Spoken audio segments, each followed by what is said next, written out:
समस्तंकु शुभेच्छा आउ नमस्कार।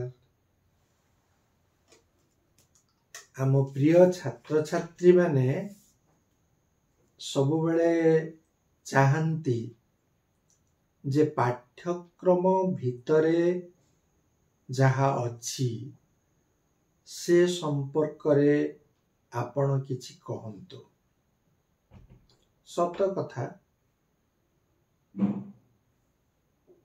सेमानंकर ए आकांक्षा को पूरण करिवा पाई मु केते दूर समर्थ ताहा कहि परिबि नाही, किंतु गोटे गोटे विषय रे मु लक्ष्य करे सेमानंकर बुझिबा पाई जो अस्पष्टता रहिछि ताकू दूर करिदबा आवश्यक। से दृष्टि आज मु अस्तित्ववाद संपर्क रे केतोटी वाक्य कहिबा पाई जाउछि। अस्तित्ववाद बा एक्जिस्टेंशियलिज्म एहाकू एते जटिल भावरे बेले बेले उपस्थापन करा जाए जहा छात्र छात्री माननक पाई दुर्बोध्य होई थाए। शरद कुमार महांती जेते बेले लिखिले अस्तित्ववादर मर्म कथा ताकू सिए वास्तव रे हजम करिसंती आउ तापर लिखिसंती। प्रोफेसर आदिकंद साहू जेते बेले लिखिले कियरकेगार्ड विषय रे और अस्तित्ववाद विषय रे सी तो दार्शनिक किरकेगार्ड आत्मा सहित एकात्म हो जाइछंती। एई एकात्मता अर्जन करी न पारिले अस्तित्ववाद को बुझिबा एते सहज कथा नुहे। मोर मने पड़ुछि मु जेते बेले प्रथमे एमए क्लास छात्र थिली प्रथम वर्ष अस्तित्ववादर मर्म कथा पढ़ुतिली माने गोटे भिन्न दुनिया को चाली गला परी उद्भट जगत भीतर को प्रवेश कला भली मने हैला। किंतु ताकू जेते बेले बारंबार मु पढ़िली वर्तमान ताहा होची मोर प्रिय पुस्तक मानक मध्यरे एक श्रेष्ठ पुस्तक। अस्तित्ववाद से होची अत्यंत सहज सरल सुंदर विषय। जो मैंने अस्तित्ववादी बोली आमे कहूचु प्रथम कथा हला से माने निजे निजको अस्तित्ववादी बोली केबे अभिहित करी नाहंती। से समस्तंकर दर्शन से समस्तंकर सृजन ए सबु होची अलगा अलगा, केही कहा परी प्रकृत रे नुहंती। समस्ते होचंती निजे निज परी। ए निजे निज परी हेबा रे ही रहिछि अस्तित्ववादर प्रकृत महत्व। अस्तित्ववाद कहे जेमिति मेंढा पल छेली पल मनीष सेमिति पल नुहे। प्रत्येक मनीषर स्वातंत्र्य अछि।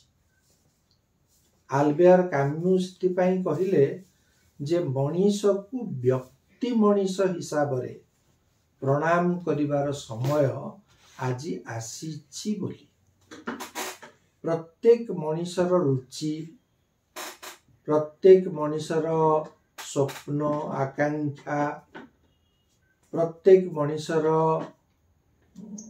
तार जो रही जीवन शैली ସବୁ କଥା अलगा अलगा। तेणु आमे मनीष मानू नहीं जो गोष्ठी गठन करिपारिबा नहीं। प्रत्येक मनीष सुंदर यूनिक, प्रत्येक मनीष अनुपम, प्रत्येक मनीष मध्यरे रहिछि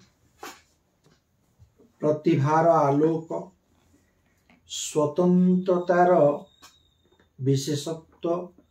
यह को अस्वीकार करि पारिबा नहीं आमे कदापि। केते केते कथा कहा जाइछि। गोटिए कथा जे किरकेगार्ड कहिले, कौन कहिले जे आवेग विहीन मनीष, विवेक विहीन मनीष होउछि पोला बादाम भली। जहार विवेक नहीं बा जहार आवेग नहीं, जहार श्रद्धा नहीं, से होउछि पोला बादाम भली। मनीष काहींकि बंचे? कियरकेगार्ड कहिसंती जे मनीष एक महत्तर उपलब्धि अर्जन करिबा सकाशे ए पृथ्वी को आसीछि। खाली बंचिबा पई आसीनी, खाली खाइबा सोइबा पई आसीनी, महत्तर उपलब्धि सकाशे से आसीछि। कम कथा मनीषर ए जो लक्ष्य को केते जन प्रकृत रे बुझी पारंती। काम्यू कहिले जे मते जदि 100 पृष्ठार एक पुस्तक नीति शास्त्र उपरे लिखिबा को दिया जाए ताहेले तार 99 पृष्ठा खाली रहिबो। शेष पृष्ठारे 100 नंबर पृष्ठारे मु केवल गोटिए वाक्य लिखिबी। से वाक्यटी होउची मु मनीषर गोटिए मात्र कर्तव्य जाने, ताहा हेउची भल पाइबा। बास एतिकी ही मनीषर गोटिए कर्तव्य होउची भल पाइबा। एहा को केंद्र करी आमे जदि अस्तित्ववादी मानक कथा विचार करिबा, आमे जदि से दार्शनिक से लेखक फ्रांज काफका हुंतु, अल्बेयर काम्यू हुंतु, कियरकेगार्ड हुंतु, नीत्शे हुंतु, जां पॉल सार्त्र हुंतु, ए समस्तक कथा जदि विचार करिबा ताहेले सेमानंकर जो अगाध जीवन संप्रीति रहिछि ताहा हमकु निश्चित भावरे विमुग्ध करिवो, एथिरे संदेह नहीं। तेणु अस्तित्ववादी जो माने से माने होचंती मानववादी, से माने होचंती जीवनवादी, से माने होचंती जीवन प्रिय। तांको जीवन भल लागिवो। जीवन जदि एक अभिशाप हुए ताहले ताको आशीर्वाद रे परिणत करिवा क्षमता तांकर रहिछि।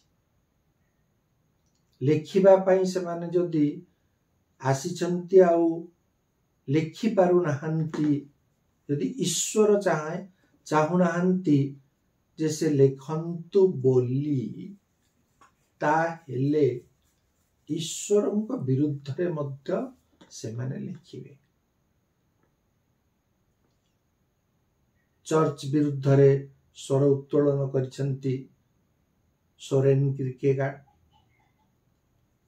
जां पॉल सार्त्र कहउचंती चिरंतन साहित्य नारे जो माने रचना करंती काल्पनिक साहित्य आ वर्तमान रो जो समस्या, वर्तमान रो जो रहिछि आम चतुर्दिगर नाना प्रकार असुविधा अभाव समस्या सेगुड़िक न लेखि जदि सब काल्पनिक कथा लिखती विशेषकर कथा साहित्यिक माने ताहेले ताहा तो केबे चिरंतन होई रही परिबनी ताहा सांप्रतिक काल पाई मध्य प्रेरणादायक होई परिबो नाही। सार्थ कहिले सिथि पाई जे जो माने प्रकृत रे होउचंती जीवन प्रिय अस्तित्ववादी लेखक सेमानंकर काम होउची सांप्रतिक समस्या को सांप्रतिक जीवन को सांप्रतिक मनीषर दुख जंत्रणा विषाद बोध तार भल पाइबा ए सबू को प्रकृत रे विश्लेषण करिबा ताकू ही लिखिबा होउची तांकर दायित्व। सार्थ सेति पई कहिले जे नित्से भी कहिसंती जे लेखिबा अर्थ कोन लेखिबा अर्थ होउची आपनार स्वाधीनता घोषणा करिबा कम कथा कलम सिए धरिब जे निजर स्वाधीनता उद्घोषित करिब जे पराधीन कलम धरिबार अधिकार तार नाही कलम धरिबार सामर्थ्य तार नाही कलम द्वारा शब्द सृजन करिबार जो आवेग जो अनुभव सेथिरु से अनेक दूरवर्ती तेणु लेखकर स्वाधीनता होउची केते बड़ कथा तार स्वाधीनता तार भल पाइबा तार आंतरिकता ए सब अस्तित्ववाद रे परिपूर्ण होई रहिछि। तेणु अस्तित्ववाद गोटे दुर्बोधवाद नुहे यह होउची अत्यंत सुबोध्य अत्यंत प्राणस्पर्शी जीवनर मोड़ को परिवर्तित करिदेबार रहिछि ता पाखरे अमाप क्षमता एई दृष्टिभंगी नहीं आम छात्र छात्री माने जदि अस्तित्ववाद संपर्कित ग्रंथ पढ़िबे ताहेले निश्चित भावरे से माने जीवन को भल पाई परिबे जीवनवादी होई परिबे। बस अस्तित्ववाद विषय आज।